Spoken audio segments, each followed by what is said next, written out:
Syekh Mahdali Dompu sebagai penerus perjuangan Syekh Abdul Ghani Bima Dompu sebagai salah satu kabupaten di Pulau Sumbawa, Nusa Tenggara Barat, NTB, juga memiliki ceritanya sendiri. Di tengah masyarakat yang semakin pragmatis dan oportunis, tempat ini menyimpan banyak kisah orang arif yang pernah hidup dan mengabdikan diri membangun masyarakat setempat. Tidak seperti daerah lain di Indonesia, Dompu barangkali tidak setenar kota-kota besar, orang bisa jadi lebih mengenal daerah Bima yang bersebelahan dengan wilayah tersebut, karena Bima memiliki salah satu ulama tersohor di Nusantara. Itu sebabnya dalam berbagai karya yang telah ditulis, Bima selalu menempati posisi yang sangat penting dalam jaringan ulama Nusantara. Menyebut Bima akan membawa ingatan orang langsung tertuju pada Syekh Abdul Ghani Al-Bimawi, tahun 1780 sampai tahun 1853. Dia adalah ulama yang sangat tersohor dan menjadi simpul jejaring ulama Nusantara. Syekh Abdul Ghani lahir di Bima dari Syekh Subuh yang merupakan keturunan Timur Tengah. Setelah tumbuh berkembang, ia kemudian beranjak ke Makkah untuk berguru pada ulama terkenal Makkah, hingga akhirnya berinteraksi dan disebut sebagai guru dari ulama sekaliber Syekh Nawawi Banten dan Syekh Khalil Bangkalan Madura. Syekh Abdul Ghani menghabiskan masa hidupnya di Makkah dan meninggal di sana. Walaupun Syekh Abdul Ghani semasa hidupnya banyak mengabdi di Makkah dan bahkan meninggal juga di Makkah, namun di Dompu beliau masih punya keturunan yang melanjutkan perjuangannya, yaitu Syekh Mansur. Syekh Mansur merupakan anak dari Syekh Abdul Ghani yang tinggal di Dompu. Dari Syekh Mansur inilah selanjutnya lahir Syekh Mahdali yang kemudian melanjutkan perjuangan ayah dan kakeknya, Syekh Mansur sendiri. Menurut keterangan Ibu Fatimah selaku putri dari Syekh Mahdali menyebutkan jika Syekh Mansur meninggal di Dompu dan dimakamkan juga di sana.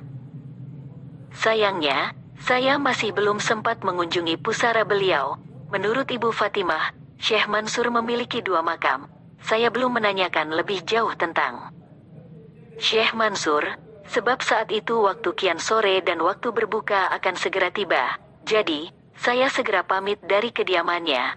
Semoga di lain waktu saya bisa menuliskan kisah hidupnya dalam tulisan yang lain. Di tulisan ini saya hanya ingin membuat catatan singkat tentang Syekh Mahdali. Sebagaimana keterangan Ibu Fatimah, Syekh Mahdali diperkirakan lahir sekitar tahun 1893 di Dompu dan meninggal pada tahun 2000 pada usia yang mencapai 100 tahun lebih. Saat ini, rumah Syekh Mahdali ditempati oleh Ibu Fatimah selaku putri beliau sendiri. Lokasinya berada di Jalan Lintas Hu, Desa Kareke, Kabupaten Dompu. Tepatnya berada di tengah sawah yang merupakan komplek makam Syekh Mahdali. Sewaktu hidupnya, Syekh Mahdali aktif membina masyarakat Dompu baik melalui dakwah agama Islam maupun pemberdayaan petani. Ibu Fatimah mengisahkan ayahnya dalam berdakwah itu agak unik. Pertama, sebagaimana para pendahulu beliau, Syekh Mahdali berdakwah melalui jalan berdagang. Jika masyarakat sekarang berdagang dengan memberikan barang lalu mendapatkan uang sebagai bayaran dari harga barang yang dijual, Syekh Mahdali sedikit berbeda. Sewaktu bertemu dengan calon pembeli dia terlebih dahulu menanyakan kepada mereka apakah mereka bisa mengucapkan syahadat atau tidak. Jika si pembeli bisa melakukannya, maka barang dagangan kemudian diserahkan. Begitulah cara Syekh Mahdali mengajarkan Islam kepada warga, mendatangi mereka untuk berdagang sekaligus mengajarkan nilai-nilai keislaman. Tampaknya, berdagang merupakan jalan interaksi yang memangkas jarak dengan masyarakat sekitar tempat dia berdakwah sehingga hubungannya sangat dekat karena berhadapan langsung dengan warga. Cara ini membuat interaksi lebih akrab dan penyampaian ajaran bisa lebih leluasa dan efektif dalam perkembangannya. Estafet perjuangan yang telah diteruskan dari waktu ke waktu oleh para ulama membuat Islam akhirnya dapat diterima oleh masyarakat Dompu. Kedua, beliau sangat dikenal hati-hati dalam berdakwah. Ibu Fatimah mengatakan, Syekh Mahdali tidak akan mengatakan kepada orang lain apa yang tidak dilakukan oleh dirinya sendiri. Ya memang begitulah. Seharusnya, kesatuan antara laku hidup dan apa yang dikatakan.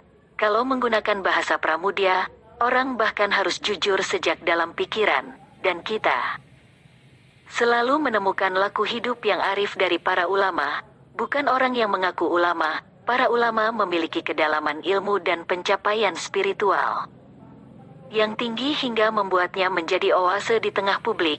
Ajarannya pun segar dan menyegarkan, bukan sumur air asin. Kemampuannya dalam menghilangkan dahaga itu pula yang membuatnya menjadi magnet dan meraih banyak pengikut. Ketiga, selain aktif berdakwah melalui jalan berdagang, Syekh Mahdali juga memberdayakan para petani. Di daerah Dompu, salah satu kegiatan pemberdayaan yang banyak diceritakan ialah keberhasilan dia untuk menginisiasi penanaman kacang hijau bersama para petani setempat. Bahkan karena keberhasilan beliau ini, Syekh Mahdali dikenal luas di daerah Dompu dengan sebutan Syehebu. Syekh dalam bahasa Emboyo sama dengan Syekh dan Bu berarti kacang hijau. Bahkan hingga saat ini, orang-orang Dompu tetap melekatkan sebutan Syehebu pada dirinya. Berkat jasanya itu, Syekh Mahdali atau Syehebu sempat diusulkan memperoleh penghargaan Kalpataru oleh pemerintah Dompu, namun beliau menolak karena tidak ingin terjebak pada pujian manusia. Disinilah pentingnya keikhlasan yang ditunjukkan oleh Syekh Mahdali dalam berjuang membangun masyarakat, bangsa, dan negara lahir dari sikap tanpa pamrih. Bukan mengharapkan pujian manusia, jabatan, maupun kekayaan. Wallahu alam.